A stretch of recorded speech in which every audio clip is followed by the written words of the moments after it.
Hello, listeners, and welcome back to another episode of Fictional Heroism. Things sure got strange with that large hulking purple guy at the pizzeria, didn't it? And now Bud's run off on his own, so we don't know what's going to happen next. You might notice some differences in the sound effects for this episode, and special thanks actually goes to Nick of our podcast because he has started to learn some of the other trades for editing an episode, so he did the sound effects for this one to give me and Brian a little break. Our promo for this week is Redgate and Wolf. It's a fun Monster of the Week podcast involving a shady thief and a very free with his words werewolf as they investigate mysteries in a small town. Is this thing on? Can't you see the red light? God, how bad are your eyes? I can see the red light, but no one said to talk. Hi, I am Marie Redgate, and this is Angus McRae. And we fight monsters, because those are real. The boogeyman that you fear, they're real. That thing under your bed is also real. But we're here to fight them. Kick their ass, but, that's close enough. Do you even really think we should be doing this? I mean, who would believe a couple of monster hunters from a little town called Hendrix, which we're stuck in, thanks to you? Thanks to me? I would have been gone a long time ago if I still had a car. Well, I guess you shouldn't have drove it off a bridge. We interrupt this bickering to inform you that we are Redgate and Wolf, an actual play Monster of the Week podcast. Wait. Why is it Redgate and Wolf? Should not be Wolf and Redgate? I do all the work, and as she talked about kicking ass, I do that. You wouldn't be able to go anywhere to kick ass if I didn't drive you there. Drive me. You drive me crazy. Find us on your favorite podcast app now. And now, on to the show.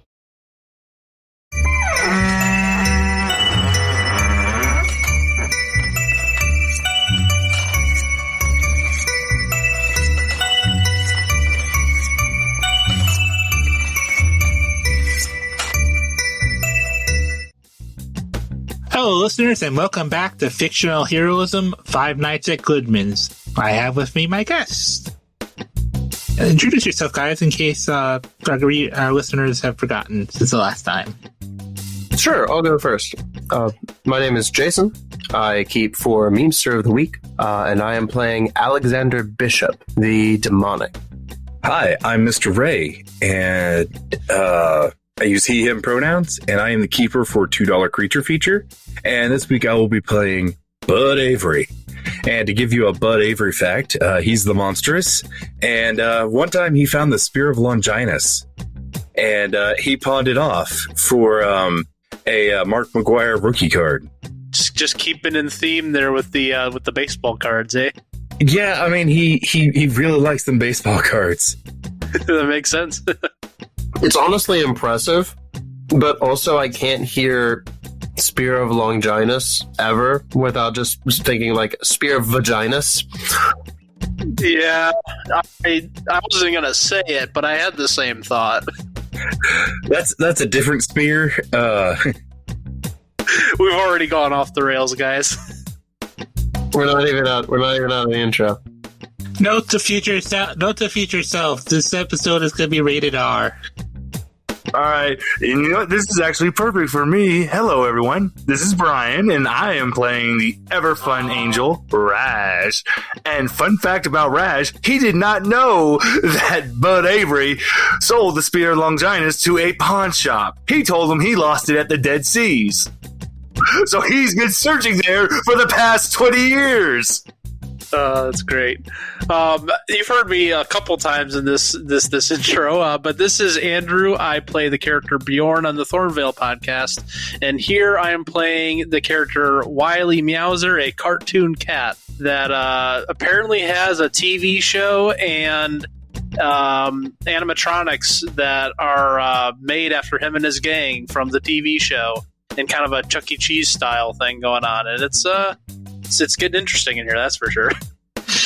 When last we left our heroes, they had they quote-unquote investigated the pizzeria where a recent employee had been murdered and got into some shenanigans as, well, you got an angel, you got a ghost, you got a cartoon cat, you got one human on the team. What were you expecting to happen? I'm sorry, guys. I had to make the joke. We have one half human between the four of us. Not very many regular types here, that's for sure.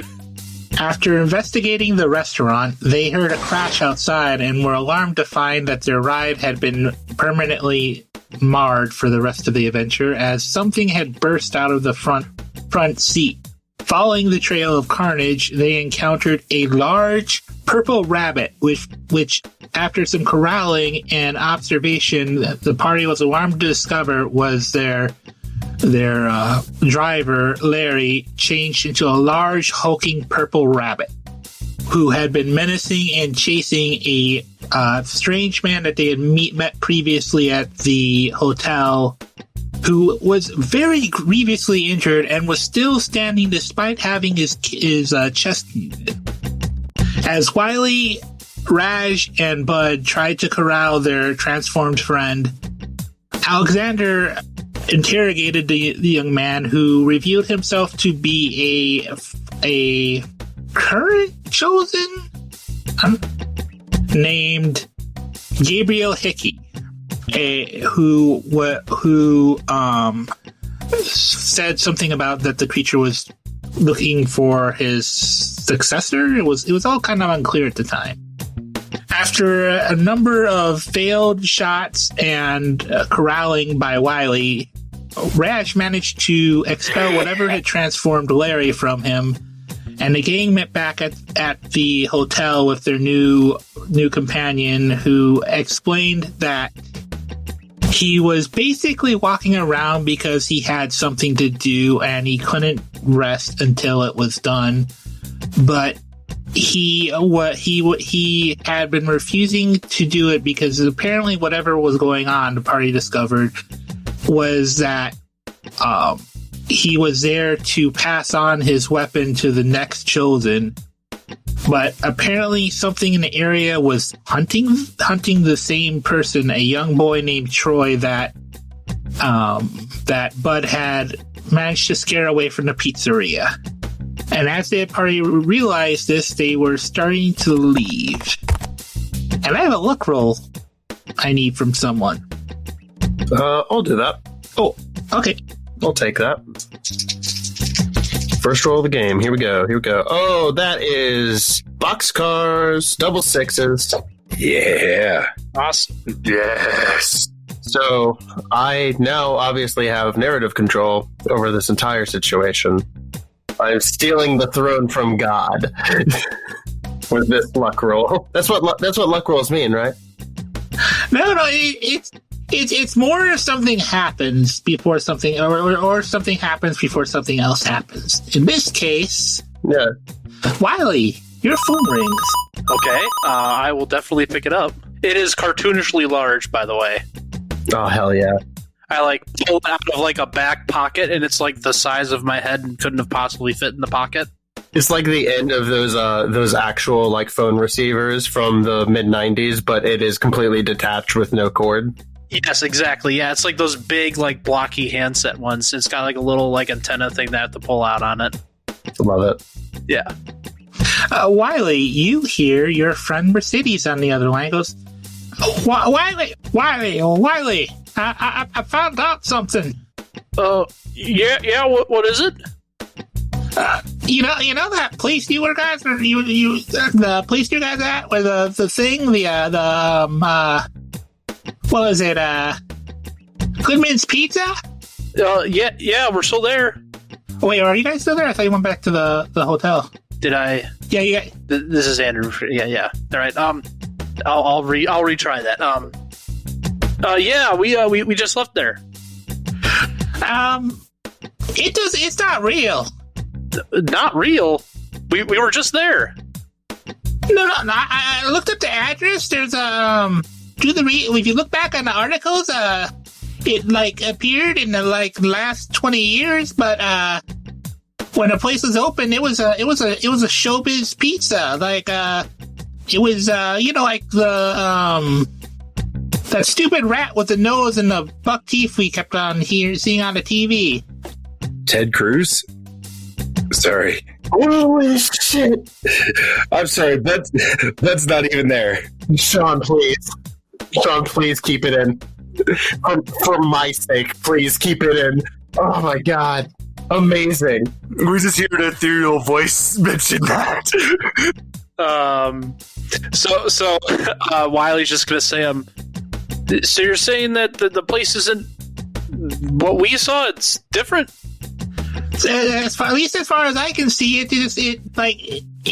just started like around.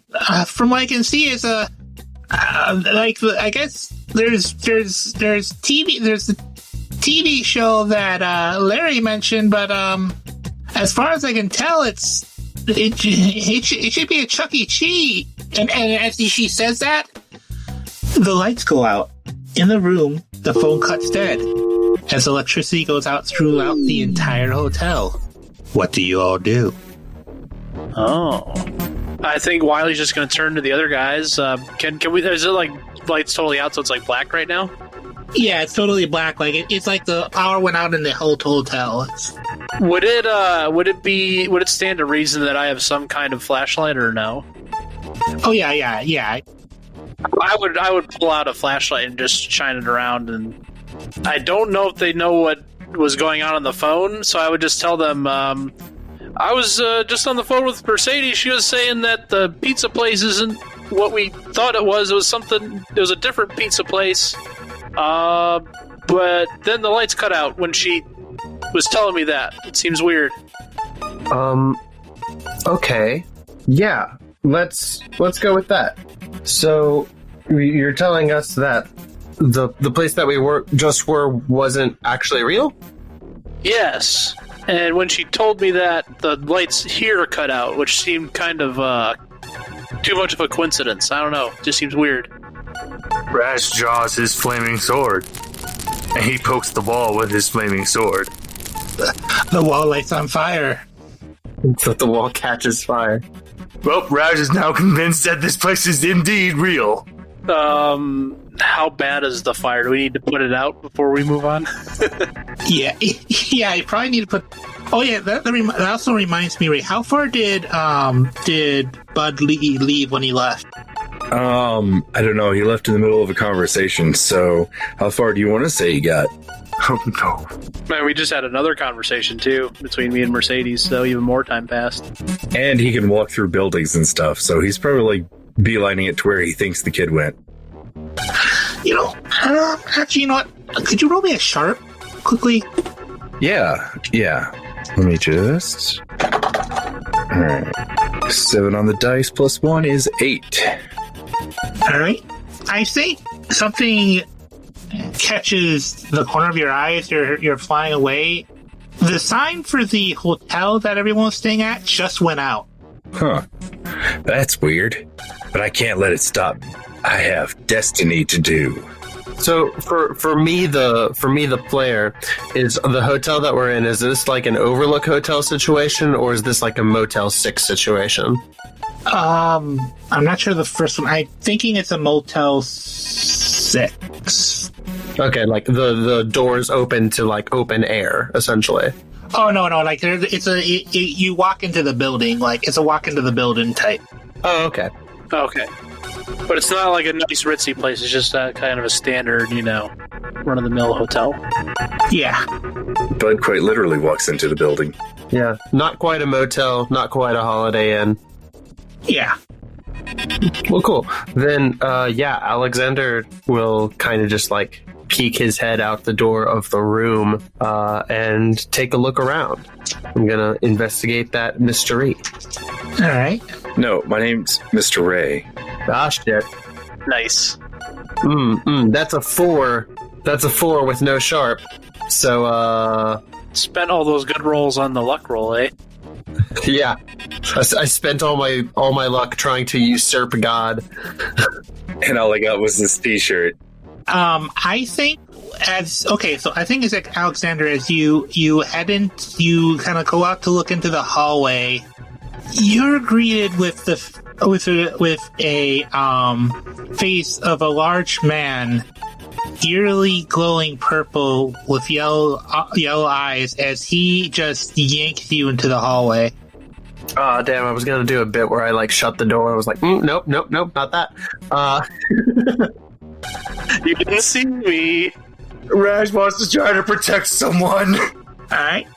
Now, how are you doing it, Brian? How is Raj doing it? Is he, rushing in? Just so to know what the flavor. Okay. The minute he notices, a hand going to reach for Alexander, he takes the dawning of, a old black woman with rollers in her hair and goes, "My baby!"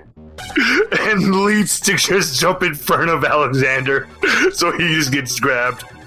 All right. Roll that beam footage. Oh, no. Even... Oh, no. Oh, no. Oh, no. I tried, Alexander, because even with my +2, that's still only a 5. Yikes. I mean, on a failure to protect someone, that just means that you get in trouble with me, doesn't it? Yeah. Cool. How's that play out, God? What's our fate now? Okay, this is gonna go bad. Oh, no. Because, you see... the figure just kind of grabs both of you by the arm and pulls you forward into a grapple, and you take 1 harm. But this isn't the terrifying part. The terrifying part is that the figure kicks up in. Actually, let me. Someone roll me a luck roll one more time. Oh, no. Should it be one of the two of them, probably? Yeah, it'd be one of the two of you. I was going to say, should it be somebody who's present? I'll let Raj do this. Oh, boy. Here we go. You got it. I believe in you. Uh-huh.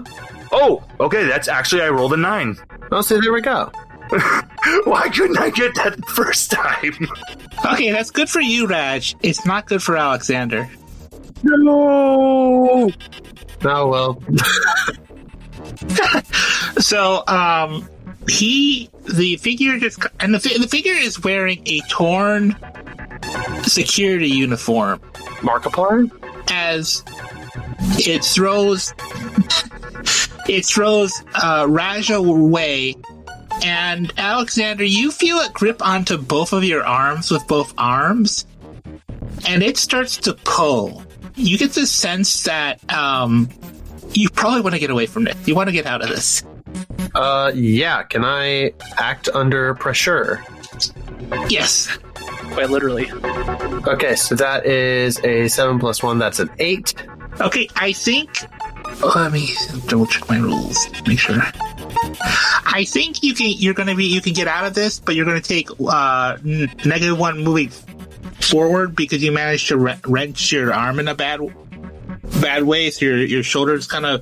It's not ripped off, but it's kind of popped out of the socket, if that makes sense. Yeah, dislocated. Or you take harm in the process of pulling your arms free. I'll just take the -1 forward. I'll take the -1 forward on that. I think if he does this, you just kind of kick back and you're just kind of trying to get away, and you manage to kick it in the jaw. And it's strange, it seems to knock it back as you fall and you land on your shoulder, and you hear this. Yeah, this sickening popping sound of bone dislocating from bone. Yeah. Yeah. Can I do something at this point?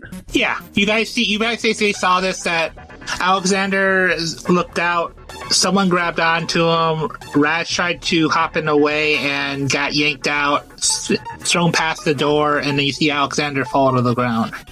Okay. I think that Wiley, as he sees this all kind of play out, this thing is obviously attacking the rest of the group. I think he's going to pull out his 9mm pistol and shoot at it. Okay. His cartoon pistol, I should say. It's not cartoonishly big, though, like the phone. This is like a normal-sized pistol. All right. Wouldn't want to be too crazy. So, let's see. I got... Ooh, nice. That's an 11 plus 0 tough, so that is still an 11. Okay. I think you kind of hop out and you fire at this creature. And here's the weird thing. You see it kind of stumble back, but you also notice the ricochet of the bullets. Like it's knocking it back, but it's not doing any harm. Okay. As it's being pushed back. And I think as you're getting a better look on it, you can see this guy has like wavy hair, and I think you can get the impression that this probably was your contact that you guys were supposed to talk to. Oh. Because he kind of looks like him, and he's wearing a security uniform. Mm-hmm. Okay. Here's the thing. You hear a growl in the other direction as well. As in, like, the other end of the hallway? Yeah. Okay, gotcha. Do I get a 10 plus effect still on that, or is that kind of narratively? I'm getting this information as the you can still do it. You still do a 10 plus. Okay, so I didn't see it. I could see that it wasn't really harming it. I think what probably makes the most sense is gaining the advantage. Like, I knocked it back, so I'd like to think that Alexander has a +1 forward to his next action because I kind of got this thing to move back a little bit. So that's what I'll pick. +1 forward. Okay. Yeah, I think you kind of shoot. You even like one of your shots even hits its eye, but you still see the ricochet effect. But he's still being shot in the eye. Even Superman, if you shoot him in the eye, he's gonna blink. Yeah. Okay. But I hear this sound. I'll look towards that other sound. Do I see anything? You see another one of these figures down the hallway heading towards your location. Another purple figure? Yeah, and it kind of like whips its hands out to the side, and you just see like tyrant-style claws forming, and it's dragging across the wall heading towards you. Okay, is Wiley and Alexander close to each other for Raj to attempt something? Wiley was in the room still, but like he was probably close to the door because he would have been trying to see what was going on in the hallway as well. So I'd say we're probably kind of close because he was right outside the door. So, all right, this is very good because the minute that growl happened and Raj saw that tyrant claw, you just started to hear a nope, nope, nope, nope, nope, nope, nope, nope, and Raj has just been walking very fastly up to you guys and puts a hand on both of your shoulders and goes, "Raj Skidoo, we can too." and he activates Angel Wings. Nice. I love that move. All right. Awesome. And guys, this is actually really good because I just rolled an 11. Nice. So we don't get separated or anything. Yeah, we go exactly where you want to go. And it has to be a place I've visited before. We're going straight to the parking lot. All right. Wait, which parking lot? The hotel parking lot or the Walmart parking lot? Okay. Hotel parking lot. I just realized something. Oh, boy. What? Oh, no. So, yeah, you guys teleport outside. There's a party member, or at least there's someone with you that's missing. And Gabe looks up in... Oh, no. Oh, no. Looks into the hallway and sees these two figures advancing. Everyone abandoned him. Well, it's not our problem. I'm alive, and that's what matters. Oh, Raj is just going to once again just yell, "You see what being a chosen gets you, son?" He didn't choose this. That's not what chosen means. Don't we kind of need him? It's chosen. They just didn't say what he was chosen for. Raj just looks at Wiley and just goes, "Please don't make me go back in there." I mean, we can get him out the window or something, can't we? Raj just looks at you with a sad face, looks back at the room, and he's going to try to go Angel Wings back. I have an idea while you go ahead and do that. Raj, how did your Angel Wings go? I rolled an 8. No! Well, wait, hold on. With the rules of Angel Wings, do you have to roll on transporting yourself? I don't think you do. I don't think you do. Oh, I thought you did. No, you. No, you just roll and you're carrying someone with you. Oh, thank goodness. Oh, okay. As you do that, I'm going to go ahead and use Trick of the Eye on our hotel room. What does that do? And it's my little invisibility spell that I used last time. Oh, okay, yeah. So roll plus charm. Ooh, that's okay. It's an 8. So it doesn't quite work. They can be seen or heard, but not both. So I'm going to say that the creatures can hear what's inside the hotel room, but they can't see it. But Raj, you wouldn't know that. Okay. This still works because he did want to say, because right as he's going to pop in and grab our poor frightened party member that we left behind, he just wants to look at these purpley bastards and go, "Shook it long, shook it hard." What does that do? Oh, that's the name of his move. He's just telling him to suck it long, suck it hard as he's teleporting out of there. It's a custom move. I think as you teleport in, you see Gabriel kind of hiding behind a wall, and they're looking around the room, and he's just totally confused because you see they look right at him, but they don't notice him, and he just like jaw dropped, and he's just like, he's holding his whip, and he's just kind of confused, and he's just like, it's kind of like the raptor scenes where he's literally just standing completely still in the room. Oh my goodness. Oh, wait. Okay. So he's standing still. So then Raj really needs to actually be smart about this, which he's not. Hello, gentlemen. Looks like I'm a little late for the party, but I'm gonna have to borrow your dancing partner there. And I'm diving to grab him. I think Gabe just kind of looks around the corner like, he just looks like, he gives you like a dirty look, like, you asshole. Raj is just like, yes, this is great. It's like, hey Gabe, quickly grab onto my arm. He does, and he pulls you get close, and he says, "I will remember this." We came back. Raj is just like, oh dear, I'll add you to the list. And he's going to attempt to angel wings them away.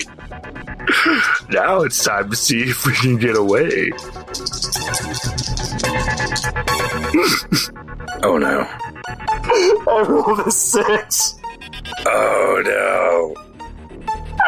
I'm using a luck point for this. Play the jingle. Yeah. Like a good neighbor, State Farm is there.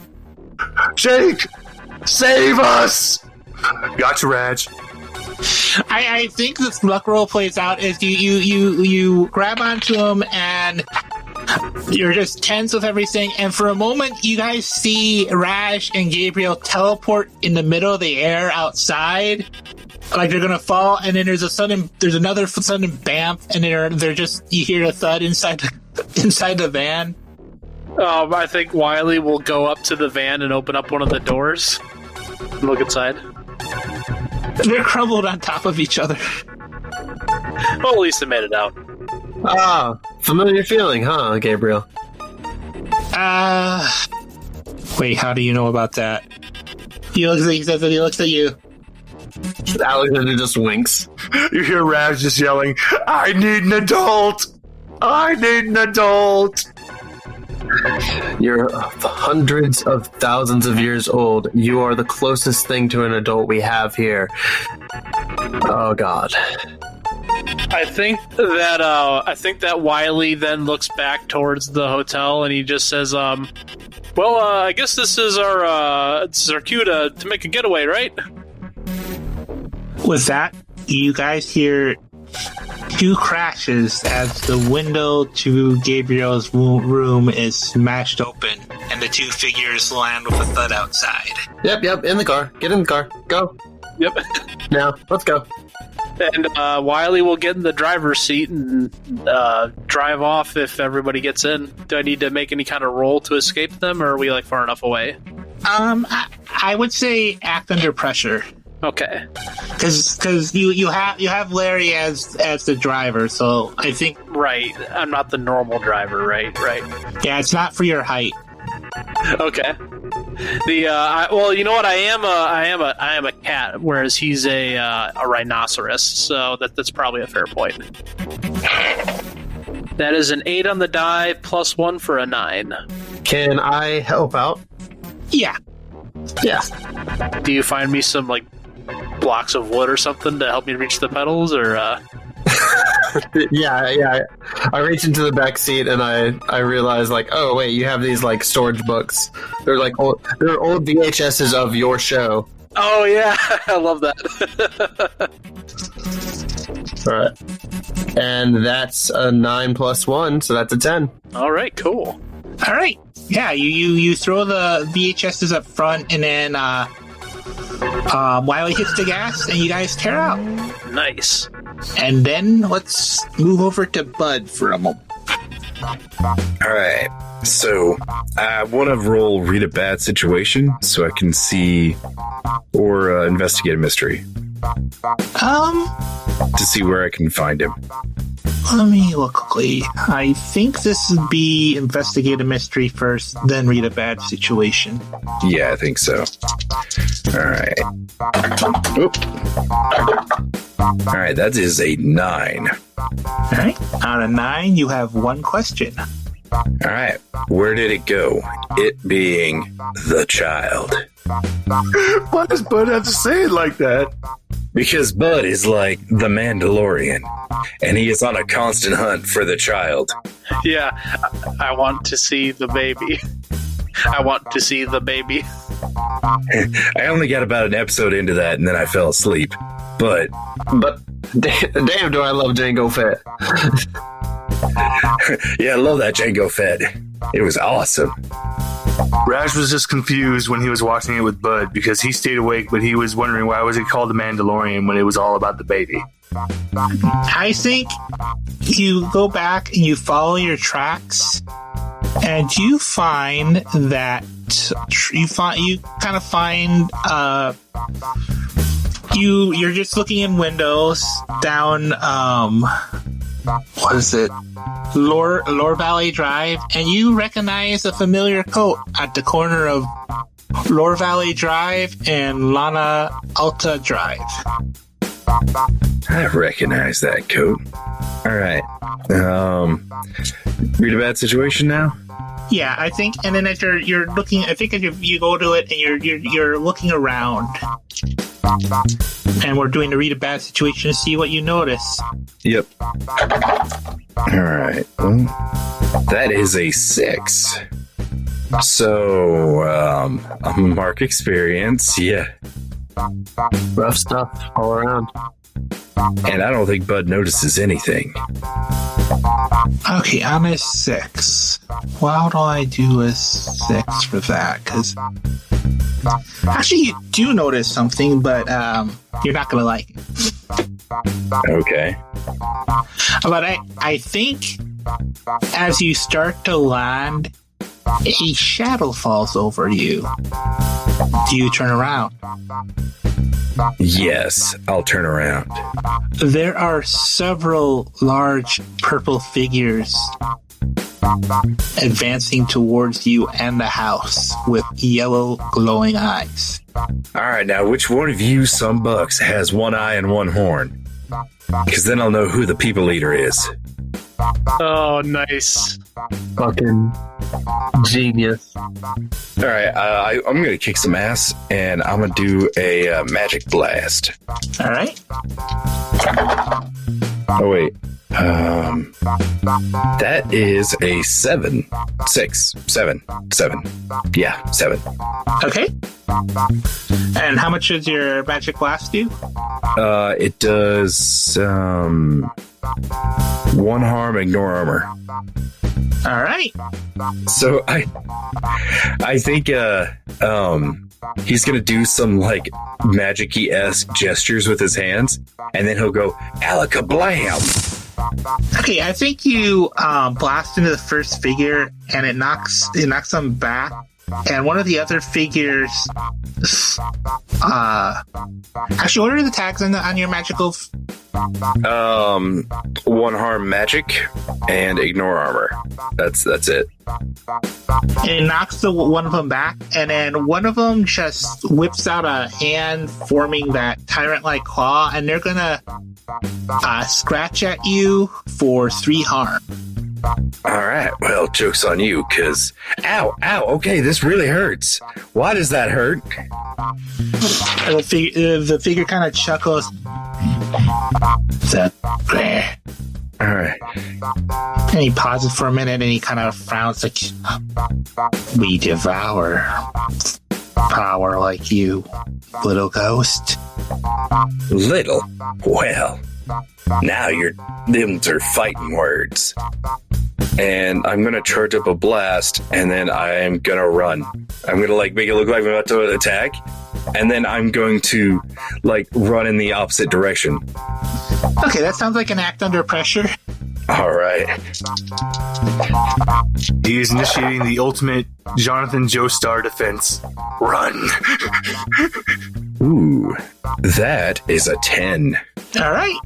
So I like the idea of me charging up this blast and then throwing it up in the air and then running between them down into the ground and then coming up behind them and going naner, naner, naner.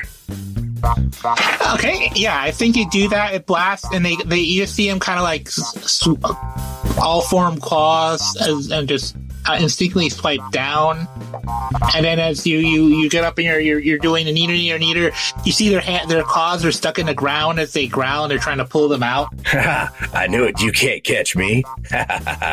Hey, you want to hear something freaky? Viggo Mortensen is 63. Ian McKellen was 61 when he played Gandalf in The Fellowship. How does that make you feel? I'm sorry, Andrew. The person needs to just. That is crazy. I know, right? That was the fact that I saw at the beginning. I'm like, oh, I'm going to save that for later. Yeah, that is so weird. Yeah. Oh my goodness. I'm about to share that with people. Yeah, right? Wow. I bet he's still incredibly handsome though.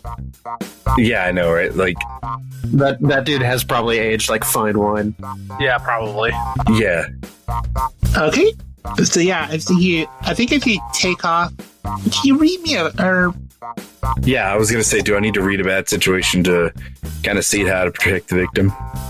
Actually, roll me a sharp. Let's just do a normal sharp roll. Okay. All right, that is a 10. Because for some odd reason, I'm rolling really great on my worst stat.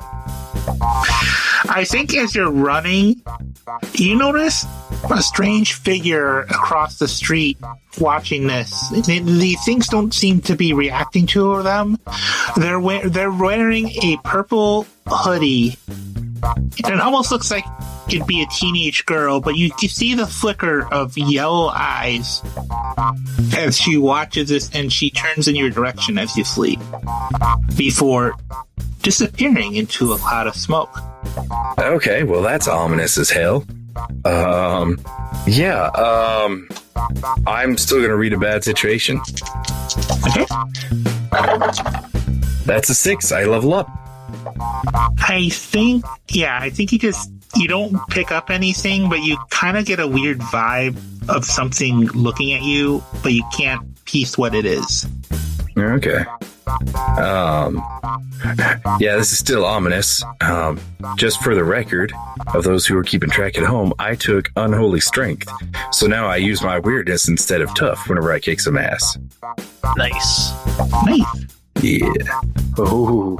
But yeah, I'm gonna my main objective right now is just to keep the attention of the purple people, but not let them I don't want them going after the kid. Oh yeah, they're turning to follow you. Good. And I just want to play the absolute best game of keep away. So I want them to be as focused on me as they can. And so, I'll be making out calls like, "Ree! NASCAR. And just running around them as much as I can. Okay,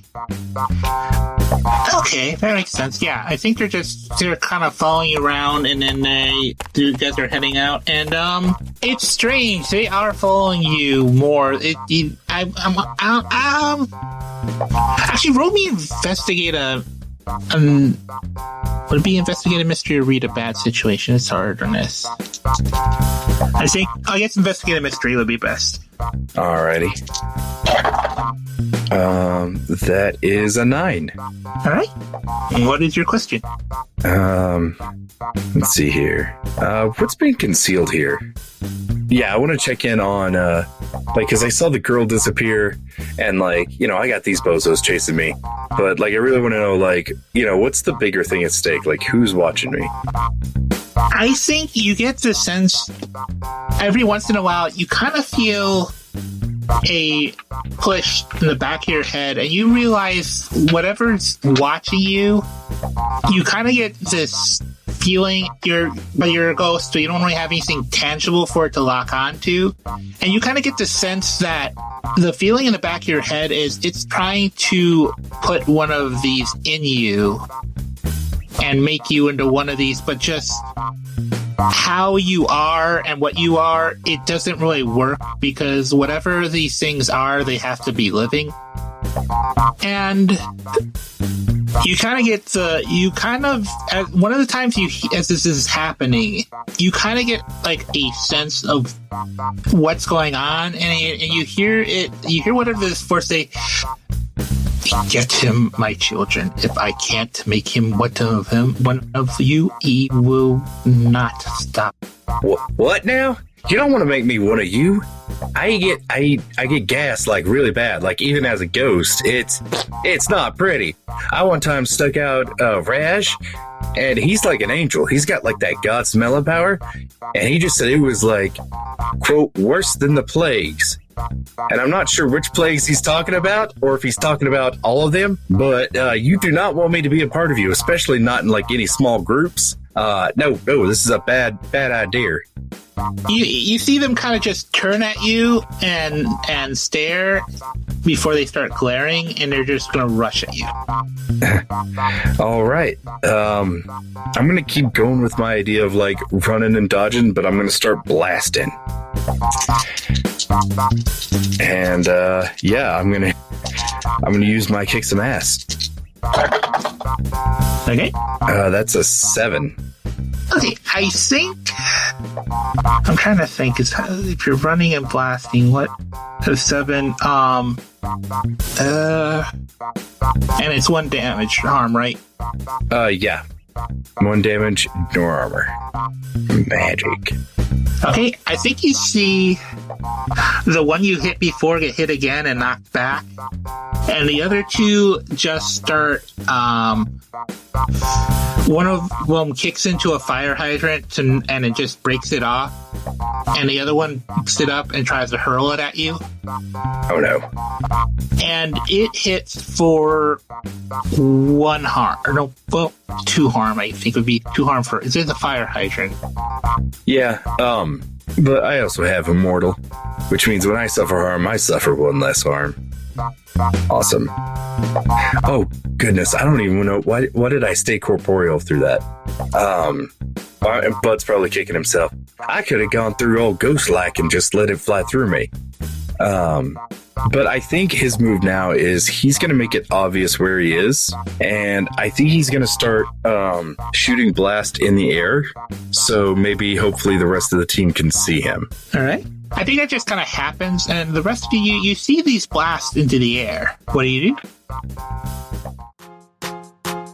Well, dang, that's quite a predicament. Bud's off on his own, just like I was worried about last ending episode, and the parties found out that the restaurant they were at, it doesn't even exist. How is this going to end? If you've enjoyed this program, please check us out on Twitter at Dungeons Pop and follow us, and we'll be posting other stuff there. There's a link to our social club where you can join up and get a chance to play on your favorite podcast. If you really enjoyed our show, please feel free to review us on your favorite podcast chaser of choice. It would really appreciate it, and it helps us know that people are interested in listening to these programs.